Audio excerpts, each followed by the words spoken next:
എല്ലാവർക്കും സ്നേഹവന്ദനം. ആഗമന കാലത്തിലെ 14-ാം ദിവസം ധ്യാന ഭാഗമായി ലഭിച്ചിരിക്കുന്നത് യോഹന്നാൻ എഴുതിയ 1-ാം ലേഖനം 5-ാം അധ്യായം 10 മുതൽ 12 വരെയുള്ള വാക്യങ്ങൾ. ധ്യാനവാക്യമായി തെരഞ്ഞെടുത്തിരിക്കുന്നത് 11-ാം വാക്യം.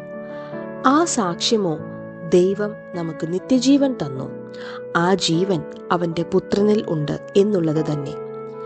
ധ്യാനത്തിനായി നൽകുന്ന തലക്കെട്ട് ദൈവത്തിന്റെ സാക്ഷ്യം, ടെസ്റ്റിമണി ഓഫ് ഗോഡ്.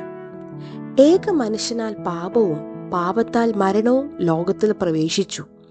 മനുഷ്യന്റെ പാപം അവനെ ദൈവത്തിൽ നിന്നകറ്റി, സഹോദരനിൽ നിന്നകറ്റി, അവന്റെ ഹൃദയത്തിൽ അശാന്തി, അസ്വസ്ഥത വിതച്ചു.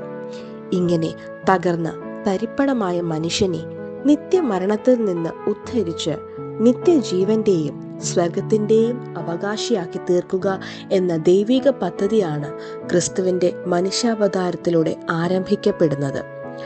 ക്രിസ്തുവിന്റെ ജീവിതം, പീഡാനുഭവം, മരണം എന്നിവയിലൂടെ രക്ഷാകര പദ്ധതി പൂർത്തീകരിക്കപ്പെട്ടു.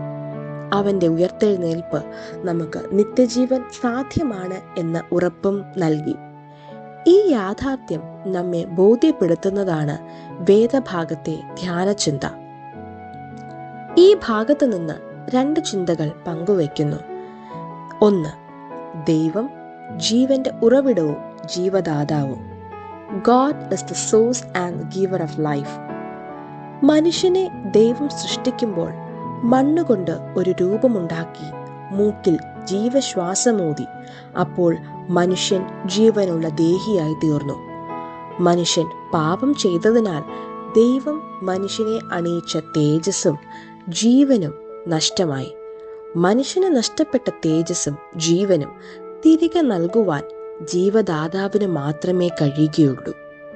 ഈ ദൈവത്തോട് നമ്മുടെ കുറ്റങ്ങളെ ഏറ്റുപറഞ്ഞ് വിശ്വാസത്തോടു കൂടി അപേക്ഷിച്ചാൽ ആ ജീവൻ നമുക്ക് ലഭിക്കും. യേശു പറഞ്ഞു, ഞാൻ അവർക്ക് ജീവൻ ഉണ്ടാകുവാനും സമൃദ്ധമായ ജീവൻ ഉണ്ടാകുവാനും അത്രേ വന്നിരിക്കുന്നത്. 2. ജീവന്റെ സംരക്ഷകനാണ് ക്രിസ്തു. Jesus is the custodian of the life. ദൈവം ലോകത്തിന്റെ വീണ്ടെടുപ്പ് സാധ്യമാക്കിയത് ക്രിസ്തു മുഖാന്തരമാണ്. ഞാൻ തന്നെ വഴിയും സത്യവും ജീവനും ആകുന്നു. ഞാൻ മുഖാന്തരമല്ലാതെ ആരും പിതാവിന്റെ അടുക്കൽ എത്തുന്നില്ല. മനുഷ്യന് ജീവന്റെ അവകാശം ലഭിക്കുന്നത് ക്രിസ്തു യേശുവിലുള്ള വിശ്വാസത്താലാണ്. വിശ്വാസത്താൽ യേശു ക്രിസ്തുവിനെ രക്ഷകനായി അംഗീകരിച്ച് അവന്റെ കൂട്ടായ്മയിൽ സാധ്യമാക്കുന്ന ഒന്നാണ് ജീവൻ. ദൈവമാണ് ജീവന്റെ ഉറവിടം.